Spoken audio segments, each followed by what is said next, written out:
بسم اللہ الرحمن الرحیم۔ السلام علیکم، آپ دیکھ رہے ہیں الف نیوز اور میں ہوں آپ کے ساتھ ماجد علی۔ شامل کرتے ہیں پاکستان اور دنیا بھر سے online headlines. Iran امریکی انتخابات سے قبل اسرائیل پر دردناک حملہ کر سکتا ہے، امریکی رپورٹ سامنے آ گئی۔ امریکی میڈیا نے ایک رپورٹ میں کہا ہے کہ ایران ممکنہ طور پر 5 نومبر کو امریکی انتخابات سے قبل اسرائیلی حملے کا جواب دے گا۔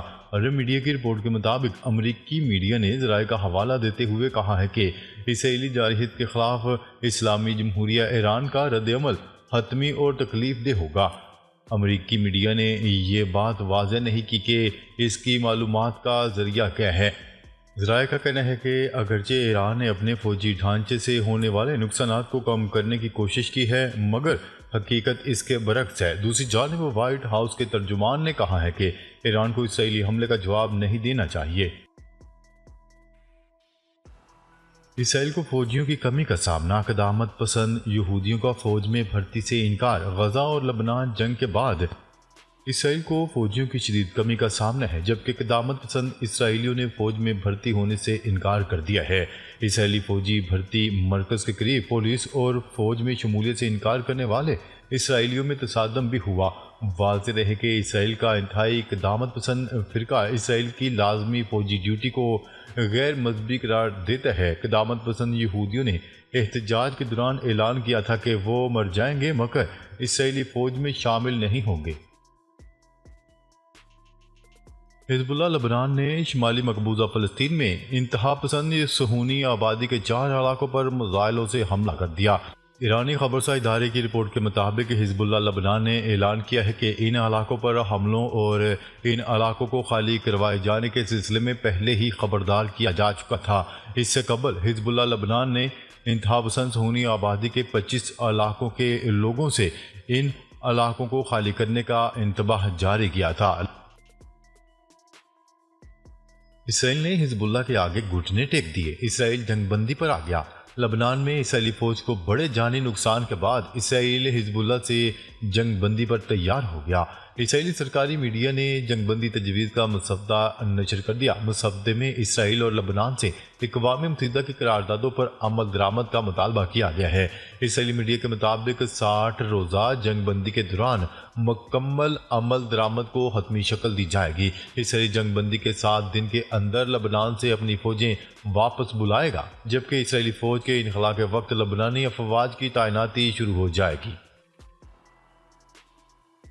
شمالی کوریا کا اب تک کا طویل ترین پرواز کرنے والے بین البراعظمی میزائل کا کامیاب تجربہ۔ شمالی کوریا کے سرکاری میڈیا پر کامیاب میزائل لانچنگ کی تصدیق کرتے ہوئے رپورٹ کیا گیا کہ یہ امریکی سرزمین کے لیے، ہماری قوم اور سرزمین کے دفاع کے لیے ایک یاد دہانی ہے۔ شمالی کوریا کے حکام کا کہنا ہے کہ ان کا ملک اپنی قوم اور سرزمین کی حفاظت کے لیے جدید ترین دفاعی ہتھیاروں کی تیاری جاری رکھے گا۔ ادھر جنوبی کوریا کے جوائنٹ چیف آف اسٹاف نے بتایا کہ شمالی کوریا نے اس میزائل کو اپنے دارالحکومت کے قریب واقع علاقے سے ایک بلند زاویے پر فائر کیا۔ بیان میں مزید بتایا گیا ہے کہ یہ میزائل مشرقی ساحل سے تقریباً 1000 کلومیٹر دور پانیوں میں جا گرا۔ سعودی عرب نے فلسطینی ریاست کے قیام کے لیے کوششیں تیز کر دی، عالمی اتحاد کی اہم کانفرنس کا انعقاد۔ سعودی عرب نے آزاد فلسطینی ریاست کے قیام کے لیے اپنی کوششوں میں اضافہ کرتے ہوئے بین الاقوامی کانفرنس کے انعقاد کا فیصلہ کیا ہے۔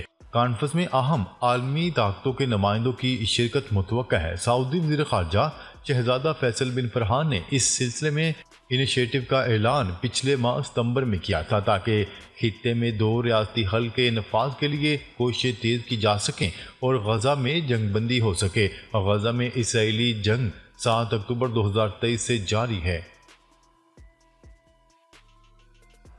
یرغمالی رہا کروانے کے لیے ہمیں جنگی دباؤ جاری رکھنا ہوگا، اسرائیلی وزیر دفاع۔ اسرائیلی وزیر دفاع نے اپنے فوجیوں سے کہا ہے کہ غزہ سے یرغمالی رہا کروانے کے لیے اپنا جنگی دباؤ جاری رکھنا ہوگا۔ اس دباؤ کے نتیجے میں 1 سال سے زیادہ عرصے کے لیے غزہ میں قید یرغمالیوں کی واپسی کی ضمانت مل سکے گی۔ ان کا کہنا تھا کہ بنیادی ایشو ہی یہ ہے کہ جس قدر ممکن ہو حماس پر دباؤ بڑھایا جائے تاکہ یرغمالیوں کی رہائی کا ماحول سازگار ہو جائے۔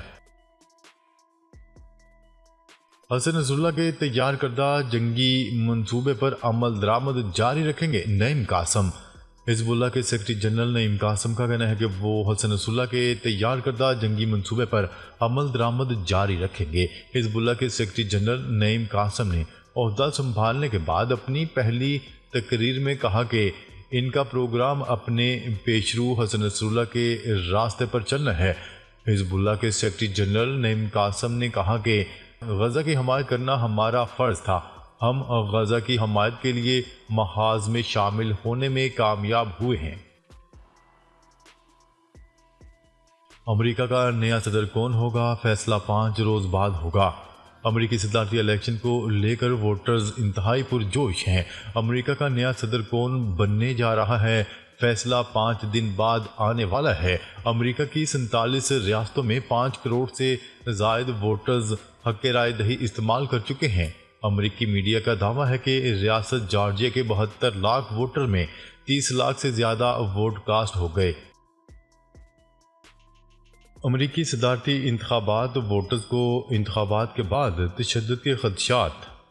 امریکی صدارتی انتخابات سے قبل کیے گئے ایک سروے میں امریکی ووٹرز کی بڑی تعداد نے انتخابات کے بعد تشدد بھڑکنے کا خدشہ ظاہر کر دیا۔ واشنگٹن پوسٹ کی جانب سے 5000 ووٹرز پر کیے گئے نئے سروے کے نتائج میں سامنے آیا ہے کہ 57% ووٹرز سمجھتے ہیں کہ یہ انہیں خدشہ ہے کہ اگر ڈونلڈ ٹرمپ ہار گئے تو ان کے حامی تشدد پر اتر سکتے ہیں۔ اسپین کو دہائیوں بعد بدترین سیلاب کا سامنا، ہلاکتوں کی تعداد 100 سے تجاوز کر گئی۔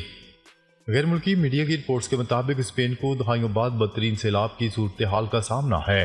میڈیا رپورٹ میں بتایا گیا ہے کہ مشرقی صوبے والنسیا میں شدید بارشوں کی وجہ سے آنے والے سیلاب نے نہ صرف نظام زندگی درہم برہم کر دیا بلکہ انفراسٹرکچر کو بھی نقصان پہنچایا اور مختلف حادثات میں 95 سے زائد قیمتی جانیں ضائع ہو گئیں۔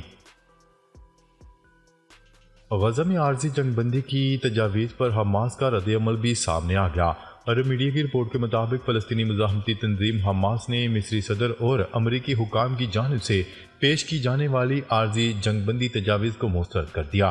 غیر ملکی خبرساں ایجنسی سے بات کرتے ہوئے سینئر حماس رہنما نے کہا کہ عارضی طور پر جنگ روکنے کی تجاویز کا مقصد صرف بعد ازاں دوبارہ حملے شروع کرنا ہے، جس پر ہم پہلے سے ہی اپنا موقف واضح کر چکے ہیں۔ انہوں نے مزید کہا کہ حماس عارضی جنگ بندی نہیں بلکہ مستقل جنگ بندی کی حمایت کرتی ہے۔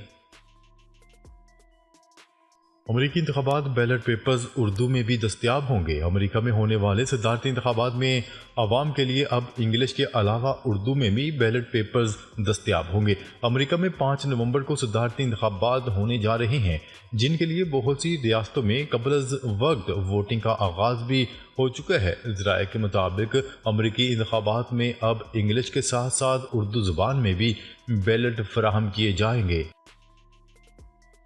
میکسیکو اسٹیل پلانٹ میں دھماکہ 12 افراد ہلاک۔ حکام کے مطابق وجوہات معلوم کرنے کے لیے تحقیقات جاری ہیں۔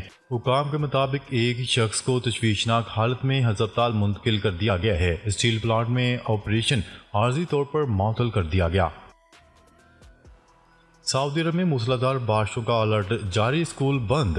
سعودی عرب میں موسمیات کے قومی مرکز کا کہنا ہے کہ مکہ اور مدینہ سمیت کئی علاقوں میں آج اور کل بارش ہو سکتی ہے۔ سعودی خبرساں ادارے کی رپورٹ کے مطابق بیان میں مزید کہا گیا ہے کہ کئی علاقے درمیانے درجے سے موسلادھار بارش کی زد میں رہیں گے۔ موسمیات کے قومی مرکز کے مطابق بارش کے ساتھ ژالہ باری، گرد آلود ہوائیں چلنے اور ساحل سمندر پر اونچی لہریں اٹھنے کا بھی امکان ہے۔ لاہور اسموگ کے باعث تعلیمی اداروں میں ہفتے میں 3 چھٹیاں دینے پر غور۔ ادارہ تحفظ ماحولیات کے مطابق فیصلہ نومبر کے پہلے ہفتے میں ہونے والے اسموگ اجلاس میں جائزہ لینے کے بعد ہوگا۔ آئی کیو ایئر کے مطابق لاہور میں اوسط ایئر کوالٹی کی شرح 208 ریکارڈ کی گئی اور سب سے زیادہ air quality index U S consulate 322 record کیا گیا۔ فضائی آلودگی میں لاہور دنیا بھر میں آج دوسرے جبکہ ملک میں پہلے نمبر پر آ گیا۔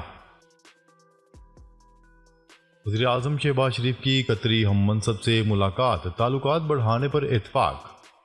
وزیراعظم شہباز شریف نے قطری ہم منصب شیخ محمد بن عبد الرحمن الثانی سے ملاقات کی، جس میں دو طرفہ تعاون کو فروغ دینے پر اتفاق کیا گیا۔ وزیراعظم شہباز شریف نے پاکستان کی اقتصادی ترقی میں قطر کے تعاون کو سراہا اور مختلف شعبوں میں قطر کی مسلسل حمایت پر اظہار تشکر کیا۔ ناظرین، اب تک کے لیے اتنا ہی۔ مزید خبریں لے کر بہت جلد آپ کی خدمت میں حاضر ہوں گے، تب تک کے لیے اپنا خیال رکھیے گا۔ اللہ نگہبان۔